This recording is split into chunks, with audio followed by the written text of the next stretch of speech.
Ukraine రక్షా కాల్పుల విరమణ అమల్లోకి వస్తే భారత్పై సుంకాల మోత తగ్గే అవకాశం ఉందని అమెరికా అధ్యక్షుడు ట్రంప్ సంకేతాలిచ్చారు. రష్యాతో తమ చర్చల్లో పురోగతి లభించినట్లు చెప్పారు. అందుకు భారత్పై విధించిన అదనపు సుంకాలే కారణం కావచ్చన్నారు.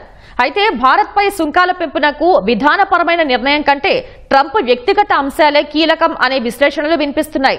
భారత్ సహా అనేక దేశాలపై సుంకాల పెంపును సమర్థించుకున్న ట్రంప్ $1 బిలియన్ అమెరికాకు తిరిగి వస్తాయని ధీమా వ్యక్తం చేశారు. మిత్రదేశమంటూనే భారత్పై అమెరికా అధ్యక్షుడు ట్రంప్ 50% సుంకాలు విధించడాన్ని నిపుణులు తప్పుపడుతున్నారు. భారత్పై సుంకాలు విధించడానికి కేవలం ఆర్థికపరమైన కారణాలే కాకపోవచ్చనే అభిప్రాయం వినిపిస్తోంది. అమెరికా అధ్యక్షుడు ట్రంప్ వ్యక్తిగత అక్కసు, ఇతర కారణాలు ఉండొచ్చనే విశ్లేషణలు ఉన్నాయి. ట్రంప్ ప్రధాన లక్ష్యం నోబెల్ అవార్డు కాగా అందుకు భారత మద్దతు ఇవ్వకపోవడం ఆయన కోపానికి కారణం కావచ్చని తెలుస్తోంది.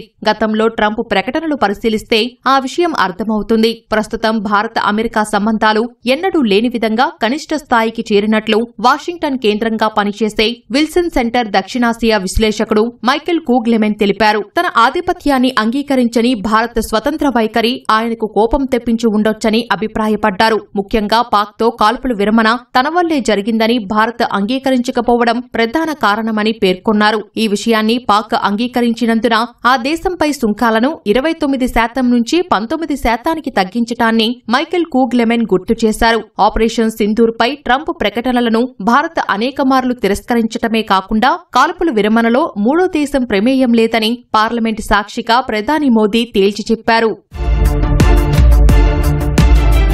ఉక్రెయిన్ రష్యా మధ్య కాల్పుల విరమణకు అమెరికా విధించిన గడువు శుక్రవారంతో ముగియనుంది. అయితే కాల్పుల విరమణకు రష్యా అంగీకరిస్తే ఢిల్లీపై సుంకాలు తగ్గే అవకాశముందని ట్రంప్ సూచనప్రాయంగా తెలిపారు. అమెరికా ప్రత్యేక రాయబారి స్టీవ్ విట్కాఫ్ బుధవారం రష్యా అధ్యక్షుడు పుతిన్తో సమావేశమయ్యారు. అదే సమయంలో భారత్పై సుంకాలను 50% పెంచుతూ ట్రంప్ ప్రకటన చేశారు. అనంతరం సోషల్ మీడియాలో స్పందించిన ట్రంప్ భారత్పై విధించిన 50% సుంకాల వల్ల ఏదైనా జరిగిందా అంటే స్పష్టంగా చెప్పలేనని అన్నారు. కానీ రష్యాతో అమెరికా చర్చల్లో పురోగతి లభించినట్లు చెప్పారు. మాస్కో నుంచి చమురు కొనుగోలు చేసే వారిపై పెనాల్టీలు కొనసాగుతాయని మళ్లీ హెచ్చరించారు. అనంతరం ట్రంప్ మీడియాతో మాట్లాడారు. ఉక్రెయిన్తో రష్యా కాల్పుల విరమణకు అంగీకరిస్తే ఢిల్లీపై విధించిన సుంకాలు తగ్గిస్తారా అని మీడియా ప్రశ్నించగా అలా జరిగే అవకాశముందన్నారు. అయితే ఆ విషయమై తర్వాత నిర్ణయం తీసుకోనున్నట్లు ట్రంప్ చెప్పారు. ప్రస్తుతానికైతే భారత్ 50% సుంకాలు చెల్లించాల్సిందేనని అమెరికా అధ్యక్షుడు స్పష్టం చేశారు.